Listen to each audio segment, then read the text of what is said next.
بسم اللہ الرحمن الرحیم. السلام علیکم. Dear students, how are you? I hope you all will be fine. قواعد اردو یعنی اردو گرامر کے نئے ٹاپک کے ساتھ آپ کی خدمت میں حاضر ہوں. تو چلیں ویڈیو کا آغاز کرتے ہیں. ڈیئر اسٹوڈینٹس, اردو گرامر کو سمجھنے کے لیے ضروری ہے کہ آپ درجہ بدرجہ یعنی ترتیب کے ساتھ اس کے سارے عنوانات, اس کے سارے ٹاپکس کو سمجھیں. جیسا کہ آپ کو پتہ ہے کہ انگلش جب آپ سیکھتے ہیں اس کو سیکھنے کے لیے آپ کو پہلے ٹینسز سیکھنے پڑتے ہیں.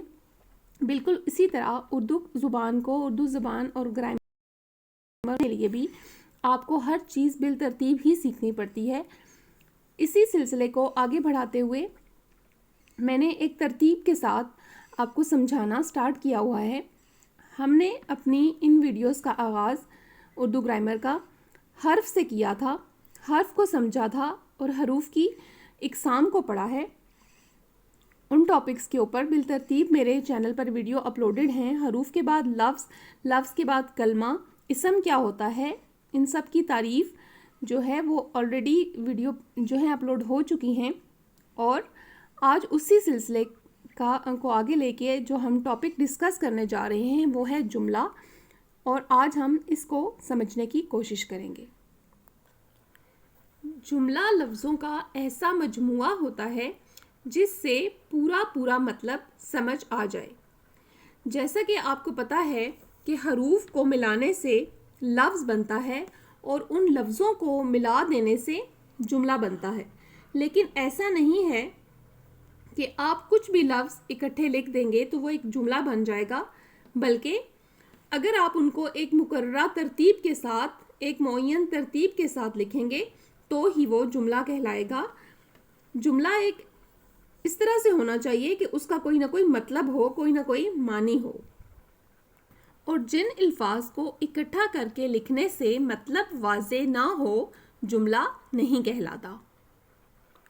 جملہ دو یا دو سے زیادہ الفاظ کا ہوتا ہے, یعنی کہ اگر دو ایسے الفاظ جو کہ بامعنی ہیں ترتیب کے ساتھ لکھ دیا جائے تو وہ بھی ایک جملہ ہو سکتا ہے. یہ ضروری نہیں ہے کہ جملے میں بہت زیادہ الفاظ کا استعمال کیا جائے, دو الفاظ بھی مل کر ایک جملہ ہو سکتے ہیں. جیسا کہ علی آیا, احمد گیا, آ جاؤ, چلے جاؤ.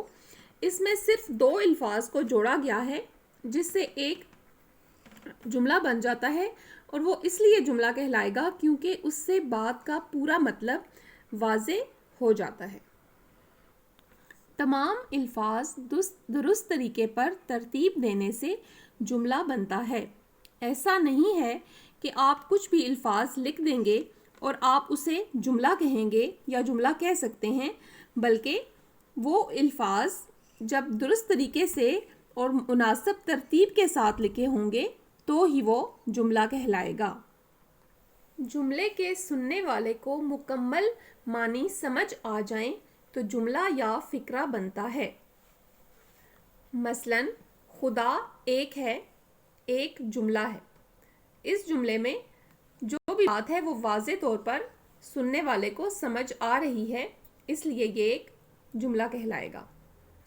اسی طرح انگور کھٹے ہیں, یہ بھی ایک جملہ ہے کیونکہ اس سے بات کا مطلب سمجھ آ جاتا ہے. اس سے آپ کو ایک کہانی کا اخلاقی سبق کے طور پر استعمال ہوا ہے, اور انگور کھٹے ہیں کا لفظ سن کے آپ کو یقیناً چالاک لومڑی کی کہانی یاد آ گئی ہوگی, تو یہ بھی ایک مکمل جملہ ہے. جب کہ برا بلا کہو, اگر آپ اس جملے کو دیکھیں تو اس میں حروف تو الفاظ تو موجود ہیں لیکن بالکل نامکمل ہیں. اس میں کوئی بھی بات کا مطلب سمجھ میں نہیں آ رہا. برا بلا کہنے کی بات ہو رہی ہے لیکن یہ نہیں پتہ چل رہا کہ کس کو کہا جا رہا ہے, اور اس کے آگے کوئی بات ہے ہی نہیں. اس لیے برا بلا کہو ایک نامکمل جملہ ہے, بات کا مطلب واضح نہیں ہو رہا. اسی طرح اگلے جملے کو اگر دیکھیں تو اس میں الفاظ کا استعمال ہے اور لکھا ہوا ہے کہ راول پنڈی کا موسم. تو یہ بھی ایک نامکمل جملہ ہے، کیونکہ ہمیں راولپنڈی کے موسم کے بارے میں جو بھی آگاہی دی جا رہی ہے وہ نامکمل ہے. اس میں یہ نہیں پتا کہ راولپنڈی کا موسم کیسا ہے، یا کچھ بھی موسم کے بارے میں اور بات واضح نہیں ہے، اس لیے یہ ایک نامکمل جملہ ہے. آئی ہوپ آپ کو جملے کا تعارف اچھے سے سمجھ آ گیا ہوگا کہ کس چیز کو جملہ کہا جا سکتا ہے اور کون سے الفاظ جملہ نہیں ہوتے. اب ہم جملے کے حصوں کو سمجھ لیتے ہیں. یاد رکھیے کہ جملے کے 2 حصے ہوتے ہیں، نمبر 1 مسند اور نمبر 2 مسند الیہ. اب ہم سمجھیں گے کہ کسی بھی جملے کے اندر مسند کسے کہتے ہیں اور مسند الیہ کسے کہتے ہیں، تاکہ آپ جملہ اور اس کے حصوں کو اچھے سے سمجھ سکیں.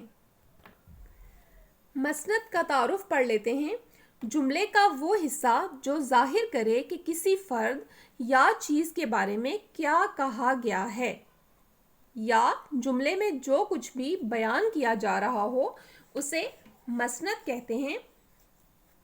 شاید آپ کو اس طرح سے اس کا انٹروڈکشن پڑھ کے سمجھ نہ آئے، لیکن جب آپ اس کے ایگزامپلز کے ساتھ پڑھیں گے تو پھر آپ کو مسند کا تعارف اچھے سے سمجھ میں آ جائے گا.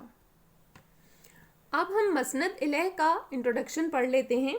جملے کا وہ حصہ جس میں کسی فرد یا چیز کا بیان ہو مسند الیہ کہلاتا ہے. مثلاً بچہ کھانا کھاتا ہے، پانی ٹھنڈا ہے، آم میٹھا ہے، بارش ہوتی ہے. اب اگر آپ غور سے دیکھیں تو ان میں بچہ کھانا کھاتا ہے میں جو الفاظ ہیں کھاتا ہے وہ مسند الیہ ہے. ان میں کھاتا ہے مسند ہے، جس کا انٹروڈکشن ہم پہلے پڑھ چکے ہیں کہ جملے کا وہ حصہ جو ظاہر کرے کہ کسی فرد یا چیز کے بارے میں کیا کہا گیا ہے. تو اس مثال کو اگر آپ غور سے دیکھیں تو بچہ کھانا کھاتا ہے، تو اس میں جو بچہ ہے وہ مسند الیہ ہے. ہمیں جو انفارمیشن دی جا رہی ہے وہ بچے کے بارے میں دی جا رہی ہے، تو بچہ مین جو ہے وہ سبجیکٹ ہے، جسے آپ انگلش میں سبجیکٹ کہتے ہیں، وہ یہاں پر اس جملے کے اندر بچہ ہے. تو بچے کو ہم مسند الیہ کہیں گے، اور بچے کے بارے میں جو انفارمیشن دی گئی ہے یا جو بھی بات بتائی گئی ہے وہ یہ ہے کھانا کھاتا ہے. اور کھانا کھانا، بچے کا کھانا کھانا مسند کہلائے گا. اسی طرح پانی، تو پانی جو ہے وہ مسند الیہ ہے. جملے کا وہ حصہ جس میں کسی فرد یا چیز کا بیان ہو. تو یہاں پہ جو چیز ہے، فرد تو بچہ تھا اور اب جو چیز ہے وہ پانی ہے، اس لیے پانی مسند الیہ ہے. اور جو پانی کے بارے میں ہمیں اطلاع دی گئی ہے وہ یہ ہے کہ ٹھنڈا ہے، اور وہ جو اطلاع ہے وہ مسند ہے. اسی طرح آم میٹھا ہے.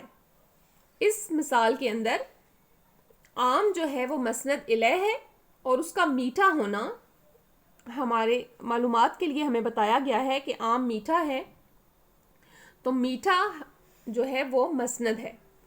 بارش ہوتی ہے، تو بارش جو ہے وہ مسند الیہ ہے، اور بارش کا ہونا یعنی ہوتی ہے مسند ہے. اب چند مزید مثالوں سے ہم مسند اور مسند الیہ کو سمجھ لیتے ہیں. ایک جملہ ہے علم روشنی ہے. یہاں آپ دیکھیں کہ مسند الیہ ہمارے سامنے علم ہے، کیونکہ علم جو ہے اس کے بارے میں بات ہو رہی ہے، اور جو انفارمیشن ہمیں دی جا رہی ہے وہ یہ ہے کہ علم روشنی ہے. تو روشنی ہے کا جو لفظ ہے، الفاظ ہیں، وہ مسند ہے. اسی طرح اگلے جملے میں بچہ روتا ہے، تو بچہ ہمارے پاس مسند الیہ ہے اور روتا ہے مسند ہے. اسی طرح اگلی مثال کو دیکھیے، عبداللہ کھیلتا ہے، تو عبداللہ یہاں پر مسند الیہ ہے اور کھیلتا ہے مسند ہے. اسی طرح اس جملے کو اگر آپ دیکھیں تو یہاں پہ لکھا ہے بوڑھا جاتا ہے. بوڑھا شخص یہاں پر مسند الیہ ہے اور جاتا ہے مسند ہے. اسی طرح آخری جملہ ہے بچی ہنستی ہے، بچی مسند الیہ ہے اور اس کے بارے میں جو اطلاع دی جا رہی ہے وہ مسند کہلائے گی، یعنی ہستی ہے، مسند ہے۔ اسٹوڈینٹس، اس کے ساتھ ہی ہمارا یہ ٹاپک مکمل ہو چکا ہے۔